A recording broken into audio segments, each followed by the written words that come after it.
আমরা কিন্তু বোকা পুরুষ মানুষ, আমরা যারা আছে আমরা কিন্তু আসলে বোকা জাতি, জানে।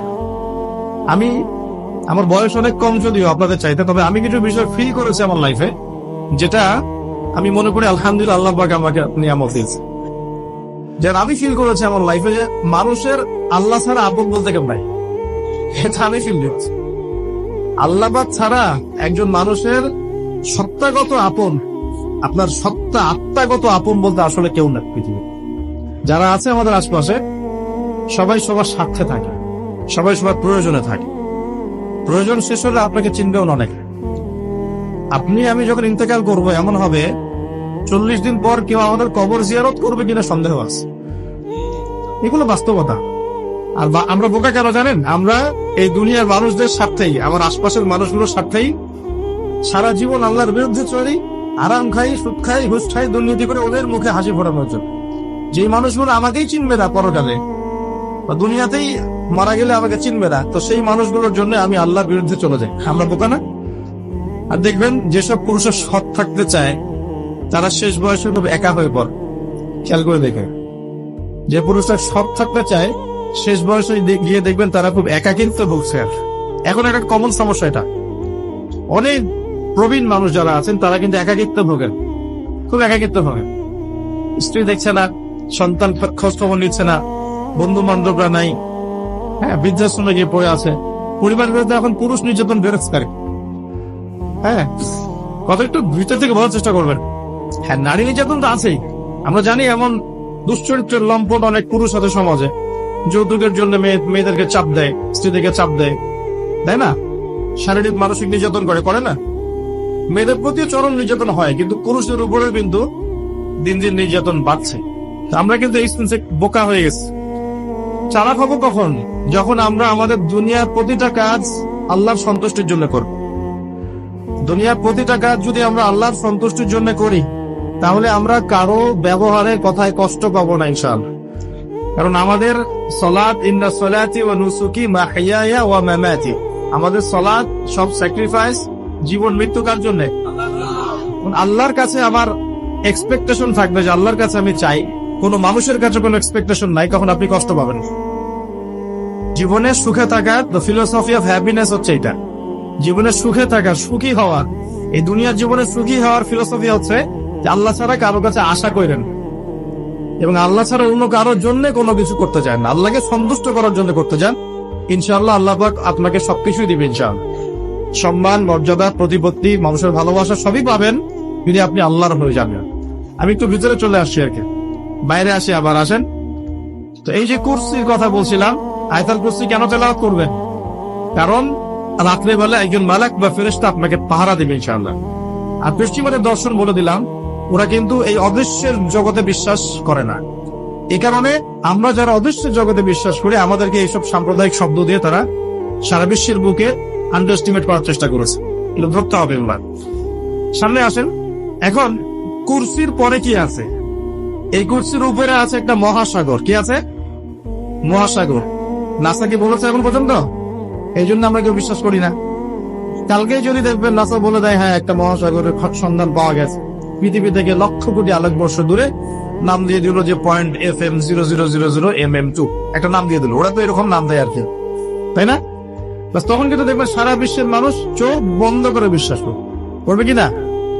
আমরা কিন্তু আল্লাহর প্রতি চোখ বন্ধ করে বিশ্বাসের জায়গায় এই পশ্চিমাদের উপর এখন চোখ বন্ধ করে বিশ্বাস করে। নাকি বোঝেন?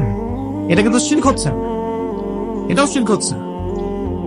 তো একটা কথা মিস করে গেছি, ইব্রাহিম আলাইহিস সালাম জবাই করার যে পরীক্ষায় পড়েছিলেন, তখন কিন্তু তিনি প্রশ্ন করেননি আল্লাহকে, আল্লাহ একজন মাসুম বাচ্চাকে কেন জবাই করব? এর পিছনে যুক্তি কি, এর পিছনে বিজ্ঞান কি, এর পিছনে দর্শন কি? প্রশ্ন করেছিলেন? তিনি একদম সামি'না ওয়া আতা'না, আল্লাহ পাক আদেশ করেছেন, চোখ বন্ধ করে পালন করতে গিয়েছে। ইব্রাহিম আলাইহিস সালাম অন্ধভাবে আল্লাহর আদেশ মেনে চললেন না? আর ইব্রাহিম আলাইহিস সালাম সবচেয়ে বড় মুসলিম না আমি সবচেয়ে বড় মুসলিম? বলেন, কে এই উম্মার নামকরণ করেছেন মুসলিম? সূরা হজ পড়ে দেখেন, হুয়া সাম্মাকুমুল মুসলিমিন। হুয়া মানে কে? মিল্লাতে আবিকুম ইব্রাহিম, ইব্রাহিম আলাইহিস সালামের মিল্লাত। তিনি তোমাদের পিতা, যিনি তোমাদের নামকরণ করেছেন কি? মুসলিম। আর আমাদের আদি পিতা হচ্ছেন আদম আলাইহিস সালাম। তো দেখুন প্রিয় ভাইরা, এই মহাসাগরের উপরে আছে কুরসি, যার কথা আমি বলতে গিয়ে এখানে আসলাম। ইবনে সাইয়্যিদ কি বলছে, সে কি দেখে মনে আছে না ভুলে গেছেন? ইবনে সাইয়্যিদ কে? নবী সাল্লাল্লাহু আলাইহি ওয়াসাল্লাম যাকে ইনভেস্টিগেট করছেন মদিনায়, কোথায়? খেয়াল রাখেন, তামিমদারি দ্বীপে দেখে আসছে। কোথা থেকে আসছেন? দ্বীপে। নবী সাল্লাল্লাহু আলাইহি ওয়াসাল্লাম ইনভেস্টিগেট করছেন কোথায়?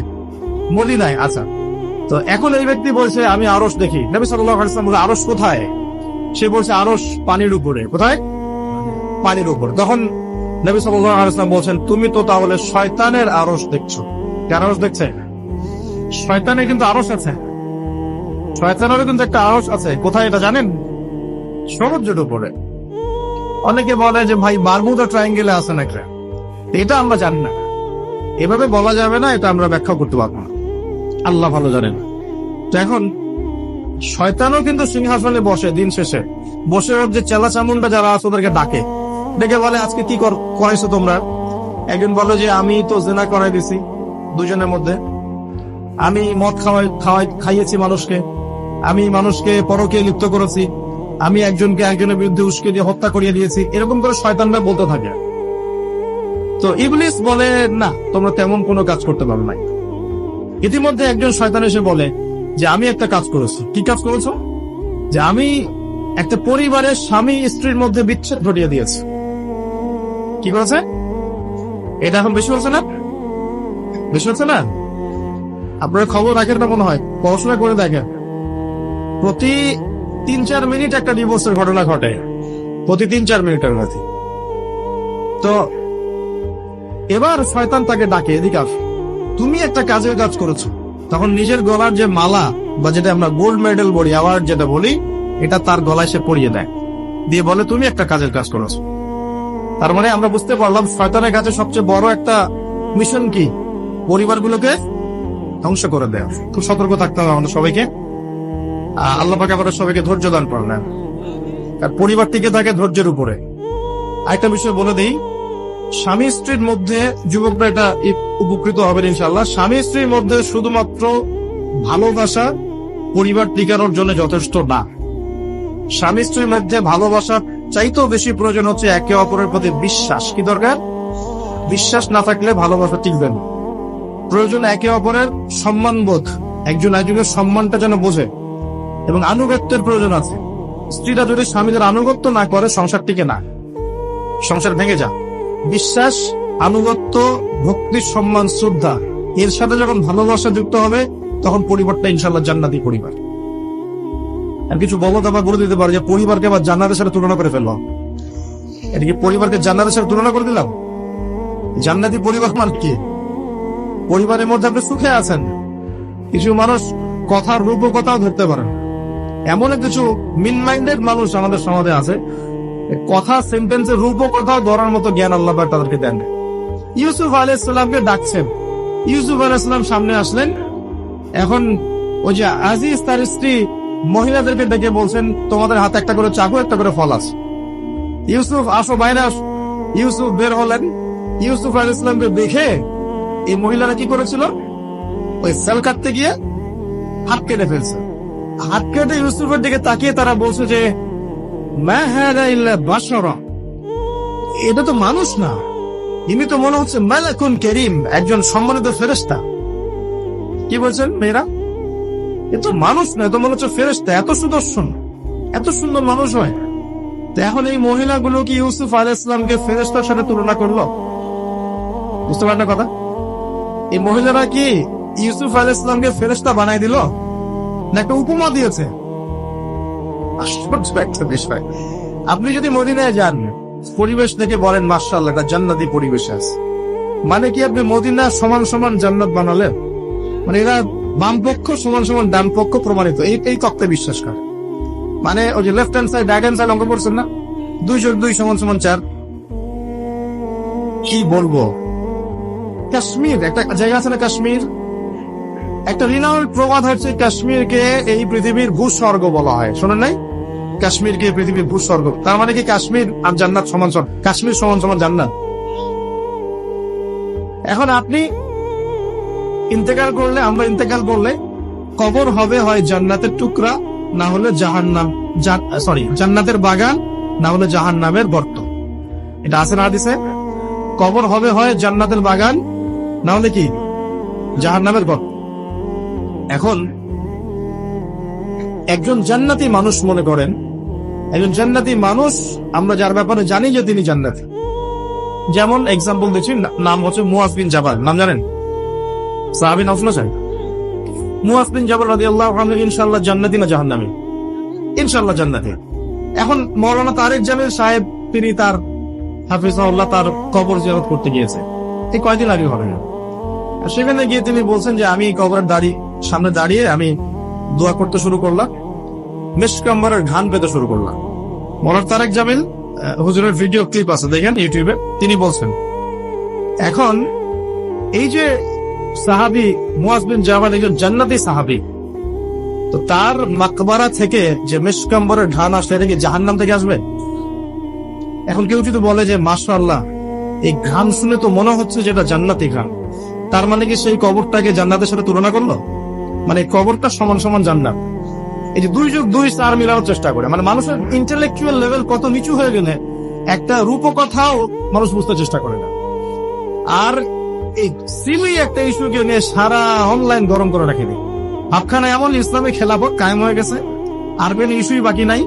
এই একটা ইস্যুই বাকি আছে, এটা শেষ হলেই খতম, খালাস। আমি আপনাদেরকে রিকোয়েস্ট করবো যে পড়াশোনা করেন এবং দূরদর্শিতা অর্জন করেন। উম্মাহ এখন কোন জায়গায় আছে, আমাদের ল্যাকিং ছিল কোন কোন জায়গায়, এবং কোন কোন জায়গায় আমাদের বেশি কাজ করতে হবে সেগুলোকে বেশি গুরুত্ব দেন। আর দিন শেখার জন্য অনলাইন একমাত্র প্ল্যাটফর্ম নয়, এখানে পড়ে থাকবেন। এখানে ফিতনা বেশি, এখানে জ্ঞানের চেয়ে ফিতনা কিন্তু বেশি। এখানে জ্ঞান যতটুকু পাবেন তার চেয়ে ফিতনা ফাসাদ বেশি। এটা আমি রিকোয়েস্ট করি আপনারা কনস্ট্রাকটিভ সিলেবাসে পড়াশোনা করে আলেম ওলামাদের সংস্পর্শে থাকবেন, মসজিদ মাদ্রাসার সাথে সম্পৃক্ততা রাখবেন। যেমন আপনি অনলাইনে ঢুকলেন, দেখলেন অমুক হুজুর যা বললেন অমুক হুজুরের বিরুদ্ধে, এই যে আপনি একটা কি শিখলেন? আপনি গীবত শিখলেন, আপনি সমালোচনা সংস্কৃতি শিখলেন, আপনি শিখলেন যে কিভাবে ছোট লোক হতে হয়। হ্যাঁ, আপনি আবার আরেকটা ক্লিপে দেখলেন যে যার বিরুদ্ধে বলেছে সে আবার যা বললো তার বিরুদ্ধে কন্টেন্ট আছে না? এখন আপনি ওখানে গিয়ে দেখলেন যে কিভাবে কুতর্ক করতে হয়। আসলে শিখলেনটা কি? আপনি কিছু শেখেন নাই, কিন্তু আপনি আদতে কিন্তু কিছু শিখতে পারলেন না। এখন অনলাইনের পুরো জগৎটা এভাবে ভরে গেছে।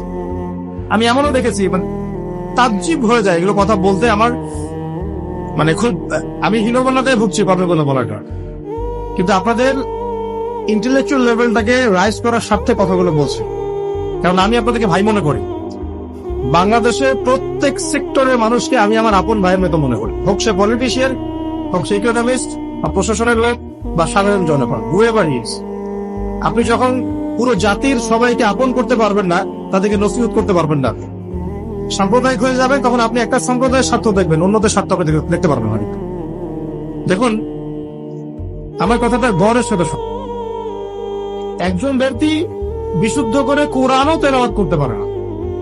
একটা আয়াত তেলাওয়াত করতে আমি নিজে দেখছি তার 15-20টা ভুল হচ্ছে।